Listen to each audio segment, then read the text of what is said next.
If I had to make a ranking of the most important wars in history, World War I would be a serious competitor for the first place. World War I was the culmination of over 1,000 years of European history, of the military competition between the different European powers, trying to become the next Roman Empire, and killing each other while at the same time sparking technological innovation.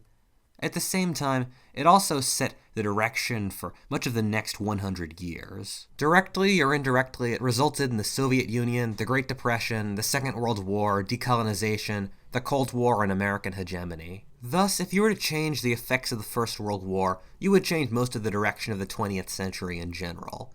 So, what would have happened if the First World War had gone the opposite way? What if the Kaiser's Germany had won?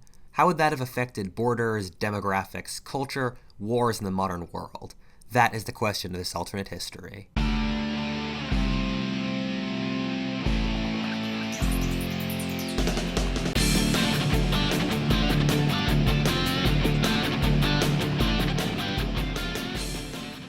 Before we start, a brief word from one of our sponsors. Buddy Panda is a very new counterfactual YouTube channel. Rather than talking about history, they discuss questions like, what would happen to the world if humans suddenly vanished? Or what if nations stopped existing? Like this channel, they go into some really interesting side effects you never would have thought of. Check out this new quality member of the counterfactual community by clicking the link in the description. World War I was a remarkably close-fought war, and there were several points in which the Central Powers, or Germany, if we're being real, was very close to total victory. In general, with Russia knocked out of the war and Britain an island, a German victory would have come in the form of the seizure of Paris. There were 2 points in which this almost occurred, with the German army only a stone's throw away from the French capital. The first of which was in 1914, and the second in 1918. Both of these are plausible places from which the Germans could win the war. However, I'm going to go with the German victory in 1918. This is because everyone was still optimistic in 1914, while in 1918 everyone was a walking corpse. Having a 1914 point of departure and ending the war a couple years earlier would have gotten rid of all of World War I's effects on Western civilization as a whole, rather than merely just having a German victory. That's a separate video. Similarly, all the great powers were still capable of fighting in 1914. The French, with their entire code of heroism, would have likely moved their capital to Bordeaux and kept fighting with Paris lost. Similarly, Britain would keep its normal game of still fighting to keep the continent from becoming unified that it always does. In 1918, everyone was still barely functioning. If Germany had seized Paris, the British and the French would have immediately given up, creating a cleaner victory for me to work with. The biggest way to allow the Germans to win 1918 would be to prevent America from entering the war. It's a hugely controversial argument over whether America turned the tide of the war, but it almost certainly did. To list some effects, the entrance of America into the war is what broke the French army's mutiny. The US troops were the last line of defense that kept the Germans from winning their spring 1918 Kaiserschlacht offensive, an offensive that was done on desperate timing to try to wipe out France before the US could enter the war. It was widely known that once the US was able to fully mobilize, it could quickly outnumber all the other powers on the Western Front, and thus the arrival of Americans in mass number was a big reason Germany surrendered. The United States had a naturally isolationistic temperament in this era. If Germany had not maintained submarine warfare, which actually did not seem to have turned the tide of the war, as well as the completely idiotic Zimmerman telegram to Mexico, the US would never have joined the war against Germany. The warmongering President Woodrow Wilson would have been overruled by the isolationist Republicans controlling Congress. Without the US in the war, the Germans would never have been in a rush to use their new troops, freed up by the defeat of Russia, to immediately wipe out Paris. Instead, they'd be able to wear down the Allies' attacks by fighting a defensive campaign, and then launch brutal counterattacks, causing enormous damage to the British and then seizing Paris from the French. With both France and Britain bled to the bone, they would surrender to German conditions. World War I was a horrifying war in which the population suffered a huge amount, and unlike many wars in history, the public's opinion actually mattered. Thus, the defeat terms came out really brutal for both sides, since the public demanded revenge for all their dead sons, brothers, and comrades. That's why the Versailles Treaty of our timeline was so brutal. Germany would likely enact a similar treaty, with the enemy empires likely divided in a manner similar to this map.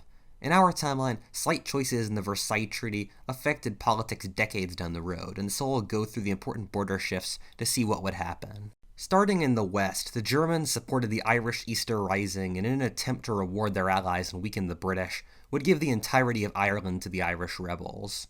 The enormous difference in wealth and the religious divide would mean that the Catholics would oppress the majority Protestant population of the North.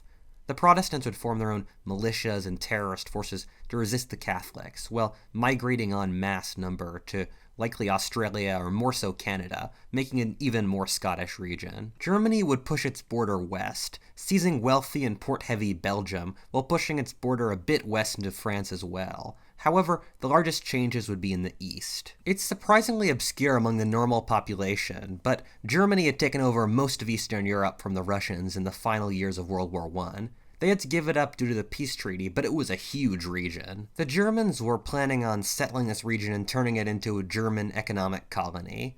The Kaiser's Germany wasn't a nice state by any margin, but it didn't have the genocidal tendencies of the later Nazis.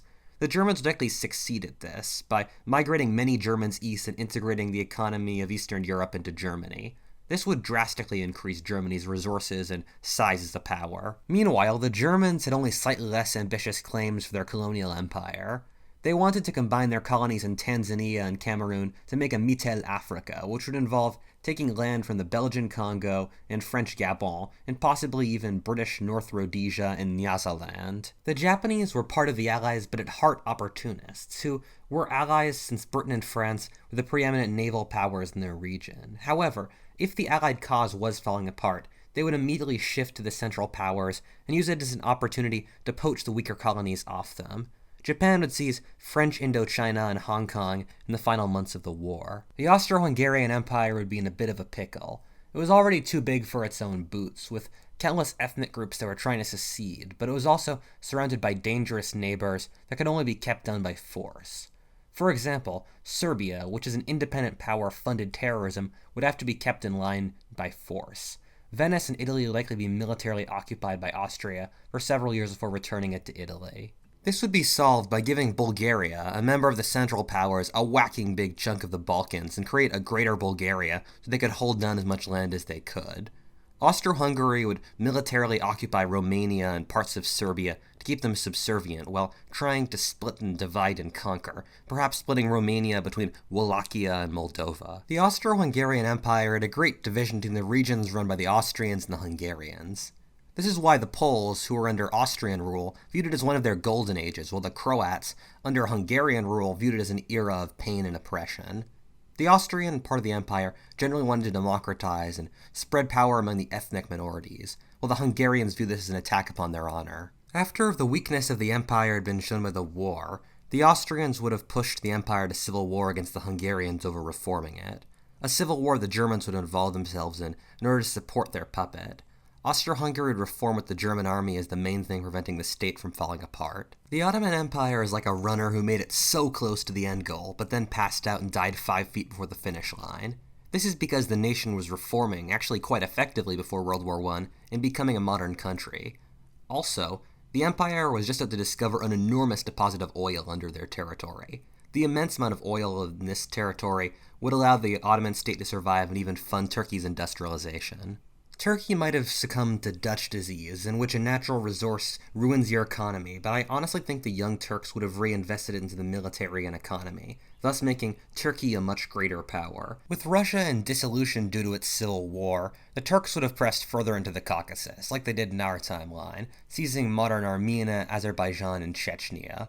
Without the Russians to protect them in eastern Armenia, the Armenians would be driven to near extinction by the Turks, with only their diaspora surviving. Russia is a hard call. It seems easy to imagine that Germans would have intervened in the civil war between the communists and non-communists by helping the non-communists win.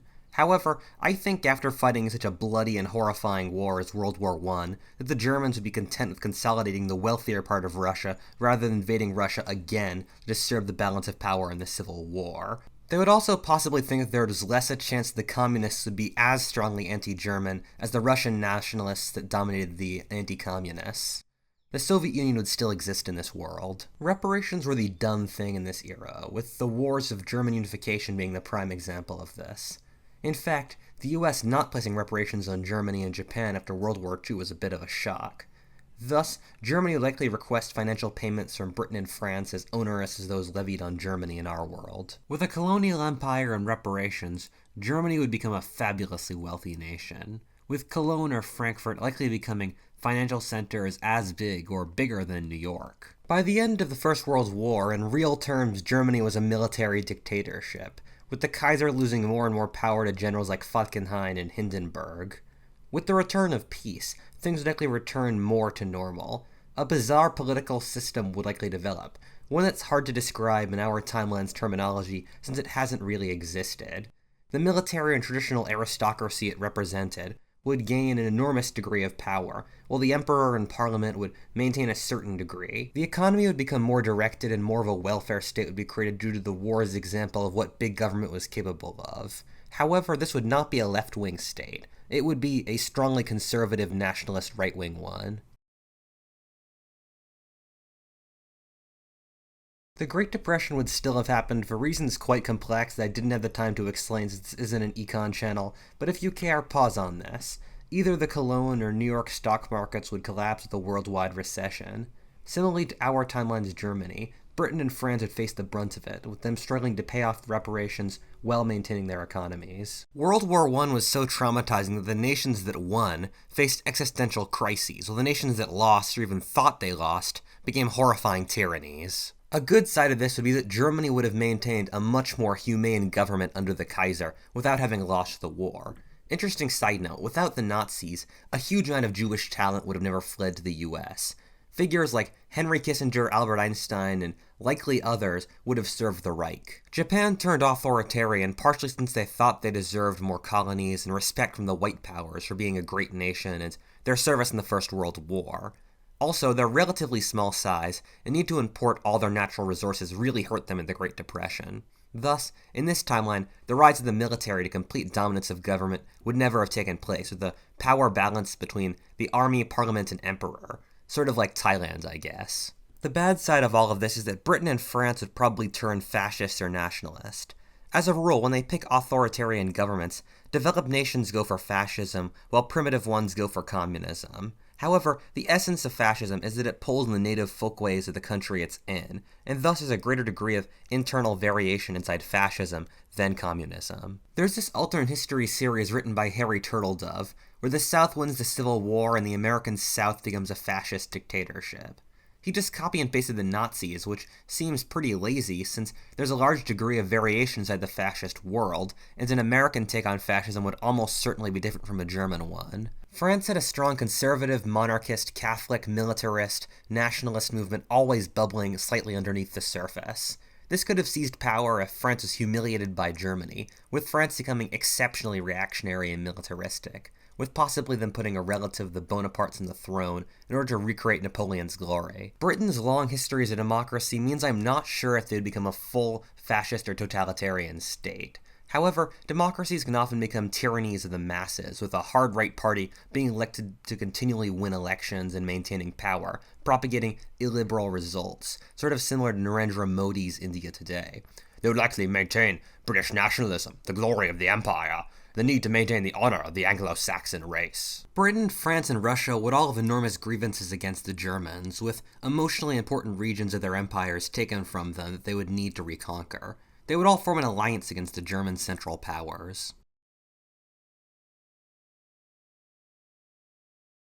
For all of these reasons above, there would still be a World War II, albeit different from our worlds.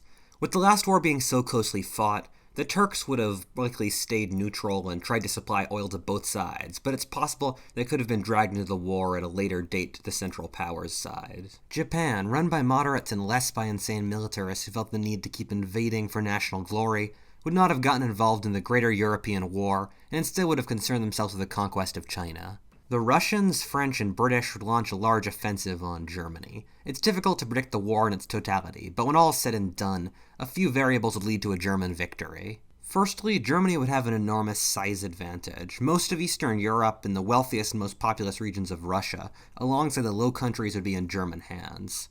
The Germans were nearly able to go toe-to-toe with the Western powers in both world wars in our timeline as just Germany, and so giving them more territory would make them even more powerful. Secondly, it seems unlikely the United States would have gotten involved in the war. The US has an enormous preference for the UK as an ally due to the ancestral and cultural affiliation. With the UK as an aggressive militaristic state, it would turn off the naturally isolationist America.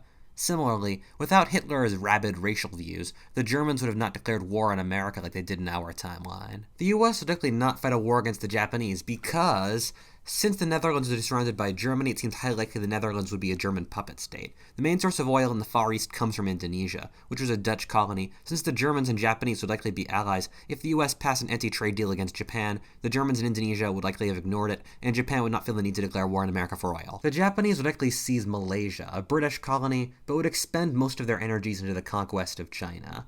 They'd likely be able to conquer China proper, as many numerically inferior invaders like the Mongols and Manchus were able to do when China was disorganized. However, it seems likely that, like all these regimes, a less racist and ideological Japanese occupying force would have assimilated the Chinese culture over several generations. Meanwhile, to jump to another front, the Soviets were so brutal that the amount of collaborators in our timeline who worked with the Germans, especially early in the war, was quite large. However, they quickly realized the Nazis were worse than the Communists. This would not be the case in this timeline, with the Kaiser much more humane than the Nazis, leading to a lack of morale among the Russian defenders. European Russia would likely collapse and become a German satellite. Some Soviets would flee east of the Urals and create a communist regime in Siberia. Europe would likely develop like this after the war. The Germans would crush the British and French while being able to turn European Russia into a satellite.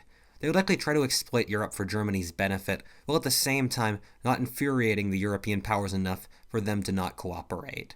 Thus, they would create a sort of European Union of mutual cooperation based out of any of the cities the EU is based out of in our timeline for geographic reasons, with Germany as the presiding power. Asia would turn into a Japanese imperium, becoming a more benign version of the East Asian co-prosperity sphere. I have no idea what would occur with decolonization. The United States would have fought in neither world war. It would have remained an isolationist power, which the US is honestly capable of doing due to its incredible geographic advantages. Except for Latin America, of course. The US will intervene there. Once Britain would become part of the German-European Union, the ex-British settler societies like Australia, Canada, or New Zealand would immediately become American allies. The world would in general look like this. Some people say that a world in which the Central Powers had won World War I would be better. I'm not sure. There are strengths and weaknesses to both worlds. What do you think? Is this a better or worse world than the one we live in? What a faultist, and thank you for watching. If you enjoyed that timeline, please like, comment, subscribe, and stay tuned for more. Or alternatively, check out Buddy Panda's YouTube channel by clicking the link in front of you to see more hypothetical scenarios. As always, have a great day, and thanks for watching.